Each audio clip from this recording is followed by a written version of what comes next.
O que faz um município? O que um município pode fazer?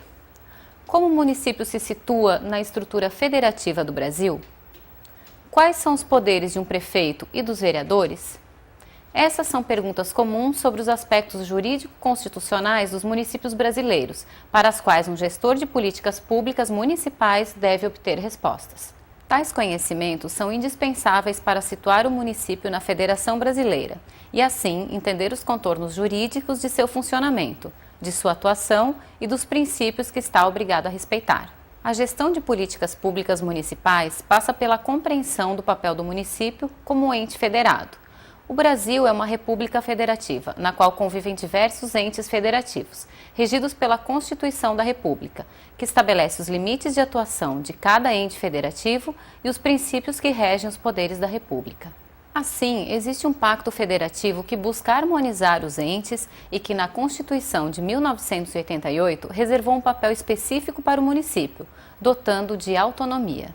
As políticas públicas municipais devem ter como foco a implementação dos direitos fundamentais e estão pautadas por diversos princípios e regras constitucionais e infraconstitucionais, que lhes impõem limites e condicionantes. A elaboração de políticas públicas e sua implementação dependem de atos do Poder Executivo e Legislativo, sendo importante que o gestor tenha uma visão sobre as características de cada poder e suas formas de funcionamento. Esta videoaula pretende abordar os temas do caderno O Município como Unidade de Governo, de maneira transversal, de modo a enfocar o município em cada um dos aspectos tratados nos diversos capítulos do caderno, mas sem querer esgotar as temáticas.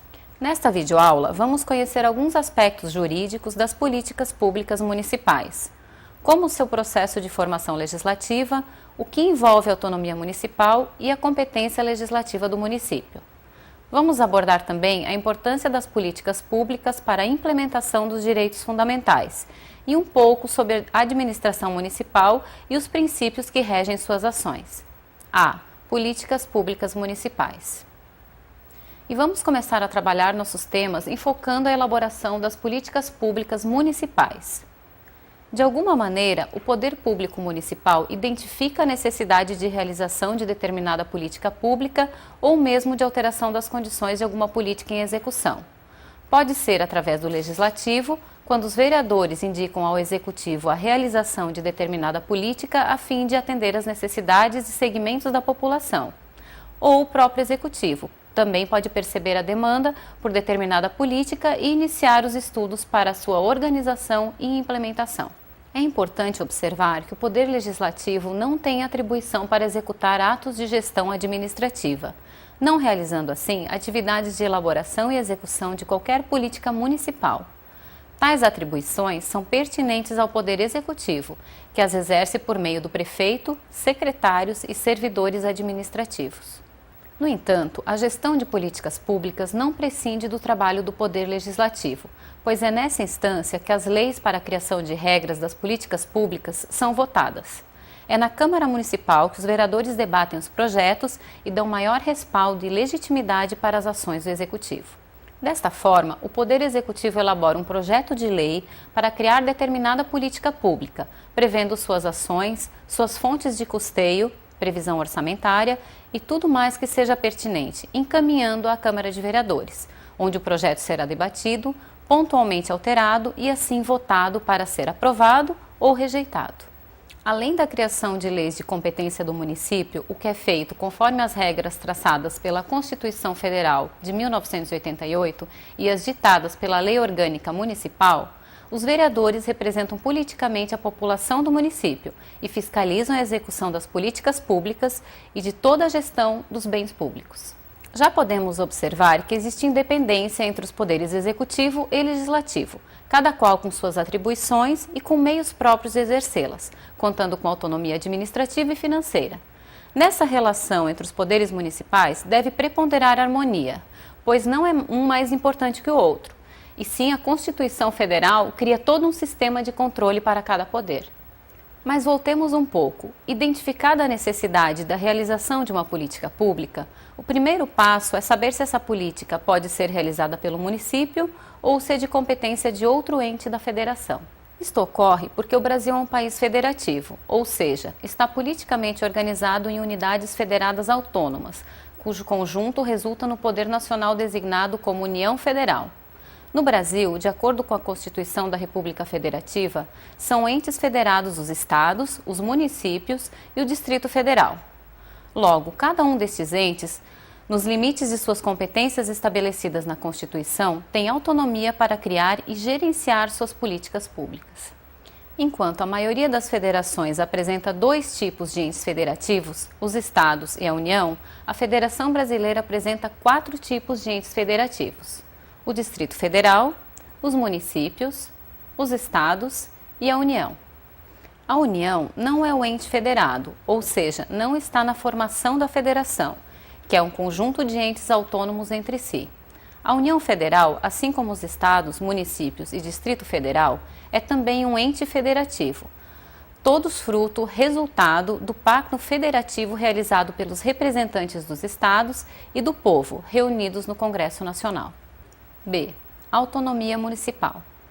A palavra autonomia é o resultado da aglutinação dos elementos auto, próprio, e nomia, normas. A autonomia não significa, entretanto, independência, pois no Brasil o município está submetido a outras normas, as normas constitucionais, pois, como vimos, o Brasil é um país federativo, em que os entes federados mantêm autonomia, mas a soberania é exercida pelo conjunto desses entes, pela União Federal. A autonomia municipal, política, administrativa, financeira, legislativa e organizativa é uma das formas de fortalecer os direitos fundamentais, a cidadania e a democracia na medida em que aproxima as pessoas do exercício do poder político. Não é a única forma, porém talvez a que melhor se contunde com a vastidão do território brasileiro, com a diversidade cultural e com as tradições e história nacionais. Competência legislativa. A competência executiva do município pode ser própria. Apenas o município pode agir em determinado assunto, mas ela pode ser compartilhada com outros entes da federação, como é o caso da competência comum entre União, estados, municípios e Distrito Federal, que podem executar as ações previstas no artigo 23 da Constituição Federal de 1988 em conjunto e de forma harmônica, tais como zelar pela guarda da Constituição, das leis e das instituições democráticas e conservar o patrimônio público. Cuidar da saúde e assistência pública, da proteção e garantia das pessoas portadoras de deficiência. Proporcionar os meios de acesso à cultura, à educação e à ciência.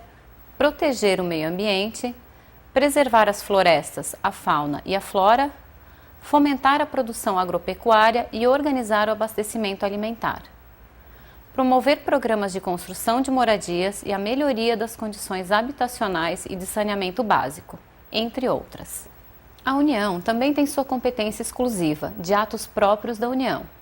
A competência legislativa pode ser privativa, apenas o ente que detém aquela competência a exerce, ou que pode ser concorrente. Todos os entes legislam sobre o mesmo assunto em conjunto, mas de forma harmônica. Como alguns exemplos de competência concorrente para legislar, temos o direito tributário, financeiro, penitenciário, econômico e urbanístico, orçamento, florestas, caça, pesca, fauna, conservação da natureza, defesa do solo e dos recursos naturais, proteção do meio ambiente e controle de poluição, proteção ao patrimônio histórico, cultural, artístico, turístico e paisagístico, responsabilidade por dano ao meio ambiente, ao consumidor, a bens e direitos de valor artístico, estético, histórico, turístico e paisagístico. Educação, cultura, ensino e desporto, proteção e integração social das pessoas portadoras de deficiência, proteção à infância e à juventude, entre outras. A cooperação federativa é hoje importante instrumento de efetivação das políticas públicas. Embora dividido política e administrativamente em unidades federadas autônomas, o Brasil tem uma dinâmica social e ambiental que ultrapassa os limites dos territórios, cabendo aos governantes, assim, buscar a cooperação entre os entes federativos para enfrentar os problemas brasileiros de forma ampla e abrangente, unindo esforços e habilidades. As políticas públicas e os direitos fundamentais. A elaboração e execução das políticas públicas devem buscar a implementação dos direitos fundamentais protegidos pela Constituição Federal. Os direitos fundamentais fazem parte do rol de princípios fundamentais positivados pelo legislador constituinte. A Constituição Federal estabeleceu prerrogativas que garantem o interesse e defesa de interesses individuais, coletivos ou sociais, os chamados direitos e garantias fundamentais. Alguns princípios constitucionais, como o da dignidade da pessoa humana, contêm em si o núcleo dos direitos fundamentais, como a vida, saúde, integridade física, entre outros. A doutrina classifica os direitos fundamentais como de primeira geração, liberdade, segunda geração, igualdade e terceira geração, solidariedade, estendendo-se às gerações de direito como movimentos para a efetivação de cada espécie desses direitos fundamentais. A implementação de direitos de terceira geração não significa que os de primeira e segunda geração estejam efetivados e não necessitem de mais preocupação com sua legitimação e defesa. Os direitos de primeira geração demandam uma prestação negativa do Estado. Isto é, o Estado deve se abster de ferir a liberdade do cidadão, por isso correspondem à primeira geração os direitos individuais e políticos.